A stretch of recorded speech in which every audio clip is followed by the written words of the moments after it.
सही है हमारा काम।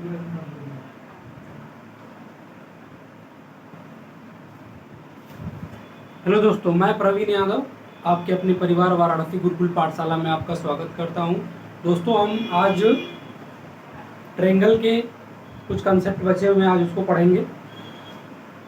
यदि लेक्चर आपको अच्छे से समझ में आया, कंसेप्ट अच्छा लगे तो चैनल को लाइक करके सब्सक्राइब करना ना भूलें। यदि आप चैनल पे पहली बार आए हुए हैं तो सब्सक्राइब करना और लाइक करना कतई मत भूलिएगा।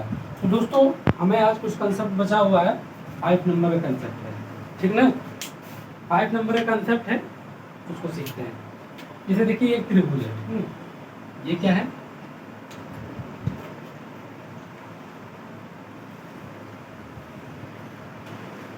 ये है आपका ट्रायंगल। ये कोण ए बी सी, ठीक। मेरे साथियों, कोण ए के सामने की जो भुजा होती है उसको स्मॉल ए से दिखाया जाता है, और कोण बी के सामने वाली की जो भुजा होती है, जो साइड होता है, उसको बी से दिखाते हैं, और सी के सामने वाले को हम स्मॉल सी से दिखाते हैं। ये हम आपको पहले सिखा चुके हैं, ठीक। अब हमें कंसेप्ट ये सीखना है कि ए स्क्वायर प्लस बी स्क्वायर बड़ा होगा तीसरी भुजा से। दो भुजाओं का वर्ग तीसरी भुजा से क्या होगा? बड़ा होगा। यदि ये कंडीशन आपको दिखे तो इसको, इस कंडीशन को, इस जो ट्रायंगल रहेगा उस ट्रायंगल का नाम क्या होगा दोस्तों? तो याद रखना, एक्यूट एंगल। क्या होगा? Acute angle. Angle triangle. Okay.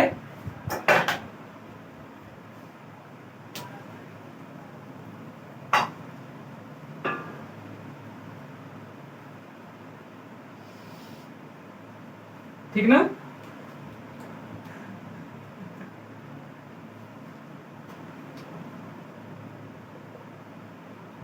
दूसरा देखिए, यही यदि दो भुजाओं का यदि हम योग कर दें और वो तीसरी भुजा के वर्ग के बराबर हो जाएगा, तो इस कंडीशन में इसे क्या बोलेंगे? तो इसको बोलेंगे राइट एंगल।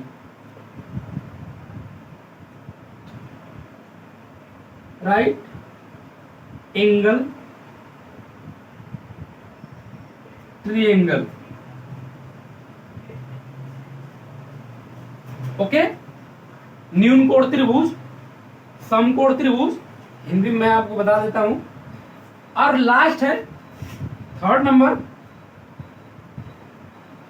जब इन भुजाओं का वर्गों का योग, दो भुजाओं के वर्गों का जो योग होता है, यदि छोटा हो जाएगा तीसरी भुजा से, तीसरी भुजा के वर्ग से छोटा हो जाएगा, तो उसे क्या बोलेंगे दोस्तों? याद रखना, उसे बोलेंगे ऑब्ट्यूस एंगल। क्या बोलेंगे? Obtuse angle. एंगल।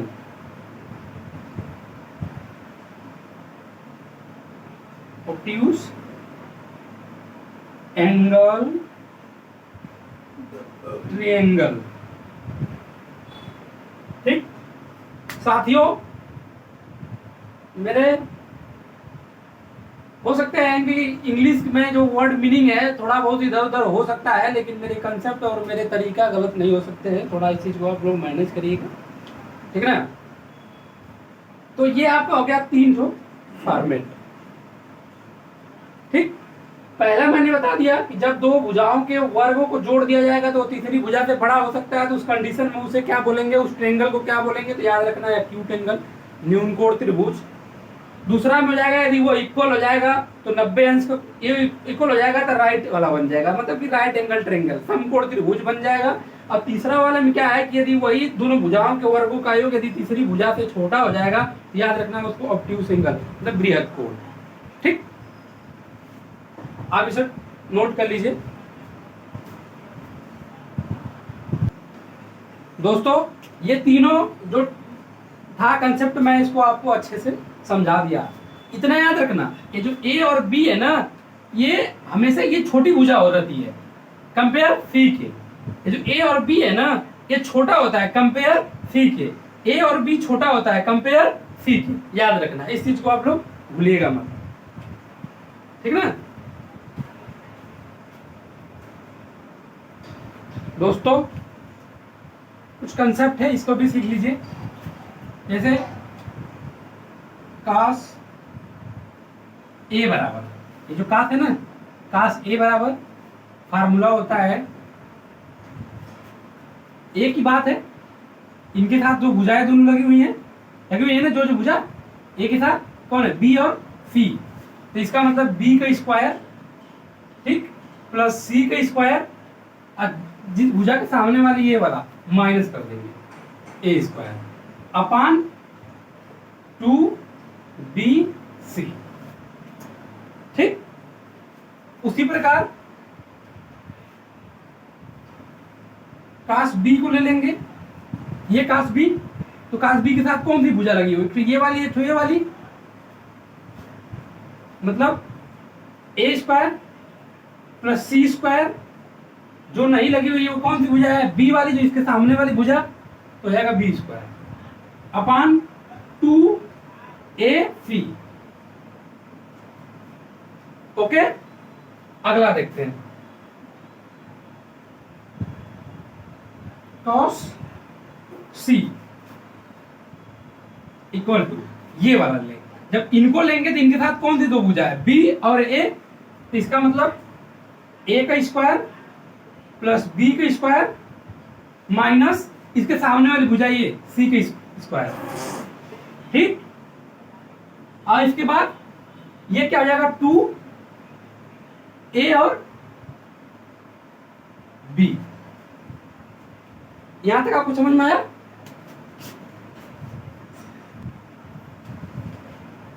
दोस्तों ये तीन चीज आपको सीखना है। मैंने कैसे बताया, ये कैसे आया है, मैं उसको सिखा देता हूं। अब समस्या ये है कि अभी मैंने आपको सिखाया है कि दो छोटी भुजाओं के वर्गों का योग तीसरी भुजा से बड़ा होगा, छोटा होगा, बराबर होगा। तो ये तीनों कंडीशन क्यों होता है, इस चीज को बेसिक से समझना है हमें। समझ में आ गया? तो हम किसी एक कंसेप्ट को उठाएंगे और सारी चीजें हल कर डालेंगे, ठीक। तो हम उठा लेते हैं इसी, देखिए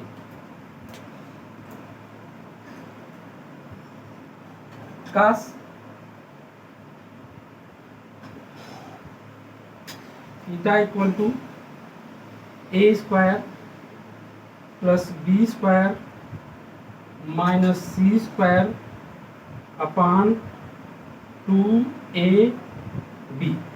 पहला कंडीशन, दो छोटी भुजाओं के वर्गों का योग तीसरी भुजा से क्या होता है, बड़ा होता है। Okay good. एक चीज दोस्तों आपको याद होना चाहिए, अब कुछ टाइम के लिए मैं इनको क्या करता हूं, मिटा देता हूं। नोट कर लिए होंगे, जगह की कमी की वजह से थोड़ा मिटाना पड़ रहा है। जब आपको हम त्रिकोणमिति पढ़ाएंगे तो हम बताएंगे कि इसमें कौन, इस वाले सेक्शन में कौन पॉजिटिव होता है, इस वाले सेक्शन में कौन पॉजिटिव निगेटिव होता है, इस वाले में कौन पॉजिटिव और निगेटिव होता है। तो इसमें याद रखना, इसमें ऑल होता है पॉजिटिव, ऑल पॉजिटिव होता है। इसमें साइन और कोसेक होता है। इसमें टेन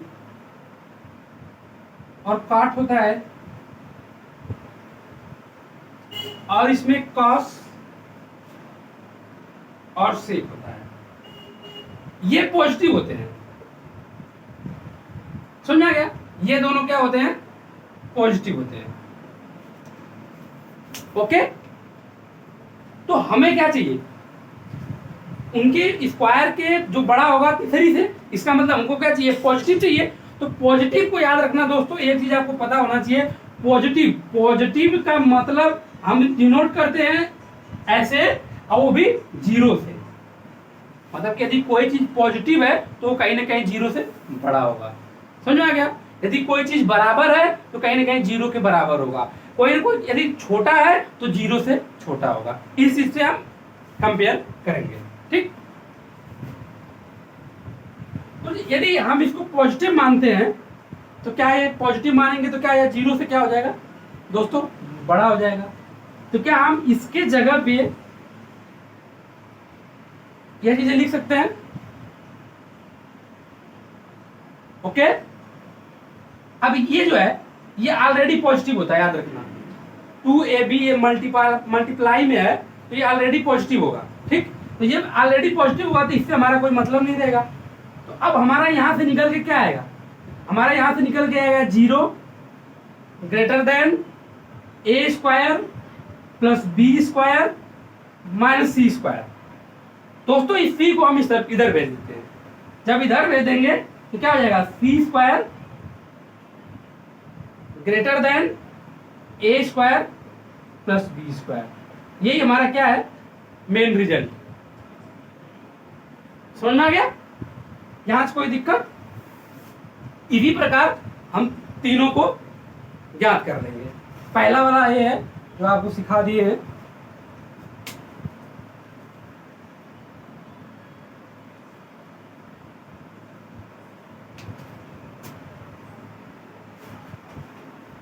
दूसरा हम क्या है? a square plus b square बराबर c स्क्वायर। मतलब ये जो कॉस है, जो थीटा है, equal to a square b square minus c square upon में 2ab। तो ये तो ऑलरेडी 2ab जो है ऑलरेडी ये क्या होगा? तो दोस्तों पॉजिटिव होता है। तो जब ये बराबर होगा तो शून्य के बराबर हम इसको रख लेंगे। ये पॉजिटिव हो जाएगा तो खत्म हो जाएगा। जब c को जब भेज देंगे तो c स्क्वायर बराबर a square plus b square. समझ में आ गया रिजल्ट? लास्ट वाला क्या है? लास्ट वाला छोटा। छोटा मतलब निगेटिव। छोटा मतलब निगेटिव। छोटा मतलब जब निगेटिव होगा तो का, तो छोटा मतलब निगेटिव होगा तो वो 0 से निगेटिव हो जाएगा। तो ये हो जाएगा a square plus b square minus c square upon 2ab।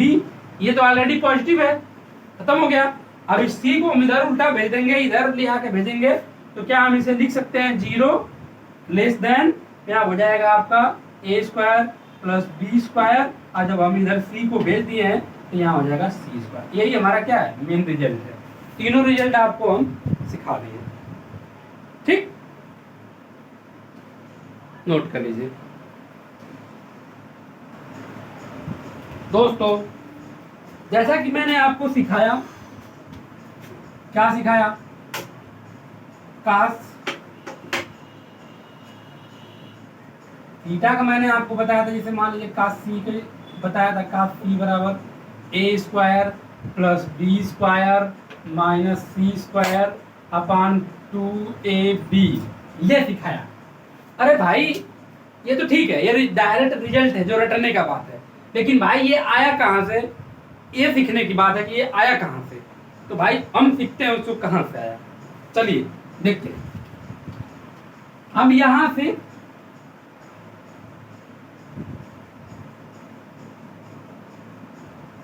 नब्बे डिग्री पर एक खींचेंगे एल्टीट्यूड, जिसकी हाइट हम मान लेंगे h। ठीक, ओके। और इसका नाम रख दीजिए D। आइए त्रिभुज ABD में, त्रिभुज ABD में, ठीक। तो ABD में मेरे बच्चों याद रखिएगा, ये C के सामने वाली भुजा क्या होती है? तो C होती है, B के सामने की भुजा क्या होती है? B होती है। और A के सामने की भुजा क्या होती है? ये होती है। जैसा कि मैंने आपको कई बार इस चीजों को बता चुका हूँ, ठीक। तो अब ये 90 अंश का कोण है तो हमें ये त्रिभुज चाहिए। तो ये सामने कोण क्या है? C है। C है ना? समझा रहा कि नहीं? तो याद रखना C का स्क्वायर माइनस ये देख रहे हो ना? तो इसको यदि हम मान लेते हैं क्या x, तो क्या ये हो जाएगा a माइनस एक्स। हो सकता है कि नहीं? बिल्कुल हो सकता है। तो सी का स्क्वायर को यहां तक सीखने से अच्छा कुछ बेसिक चीजें और हम आपको सिखा देते हैं। जैसा कि मैंने पाइथागोरस का प्रमेय आप पढ़े होंगे,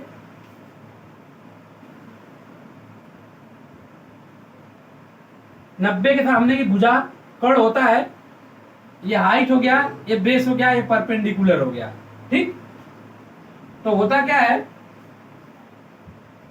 एक्स का स्क्वायर प्लस एच का स्क्वायर इक्वल टू सी का स्क्वायर, ठीक। इसी को हम इन दोनों त्रिभुज में दोस्तों ये जो यच है ये कॉमन है, तो हम कोशिश करेंगे एच की वैल्यू निकालने का। तो एच का स्क्वायर बराबर जब करेंगे तो सी का स्क्वायर माइनस एक्स का स्क्वायर, समीकरण नंबर 1, इक्वेशन नंबर 1 को हम लिख लेंगे। ओके, अब हम आगे आते हैं त्रिभुज ए डी सी में।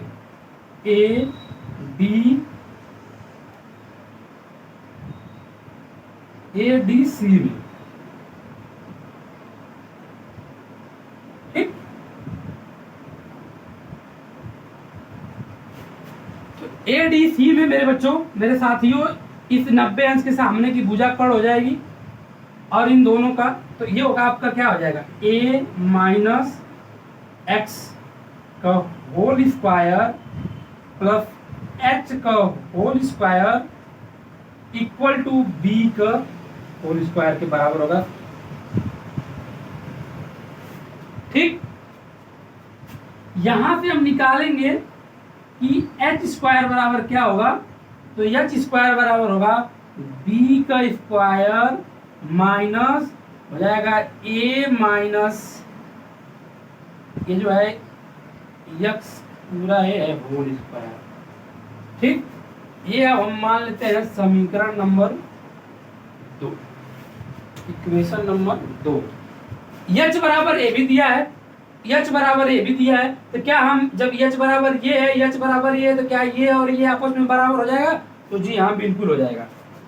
तो इसका मतलब सी का स्क्वायर माइनस एक्स का square equal to A minus X का होल स्क्वायर, अरे सॉरी, ये बी स्क्वायर ए ये ठीक।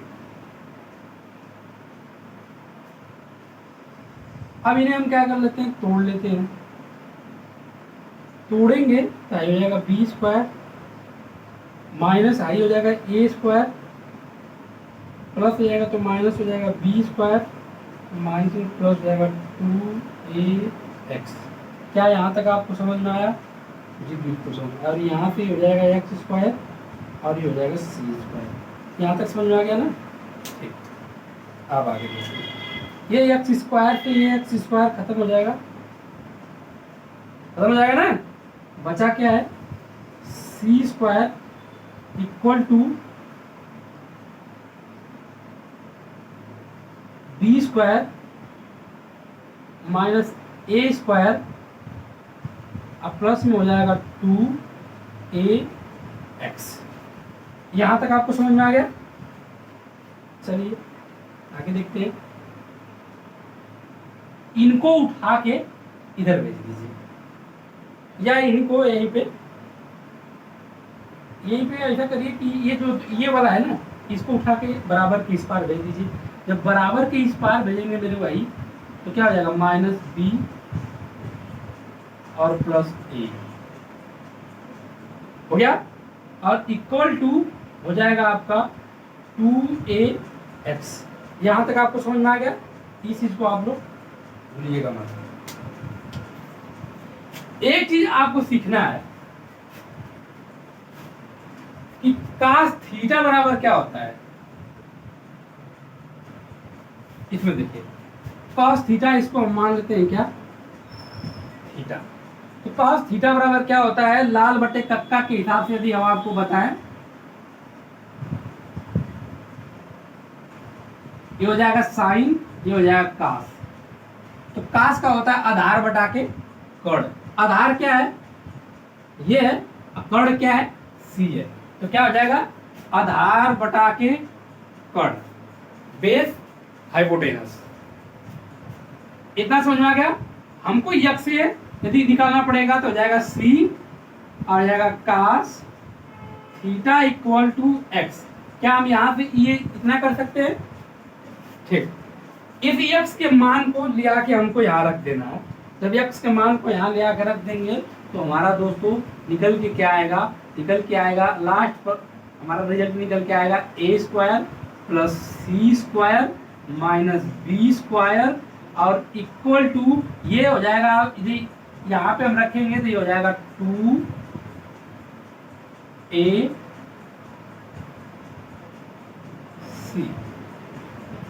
यहाँ मैं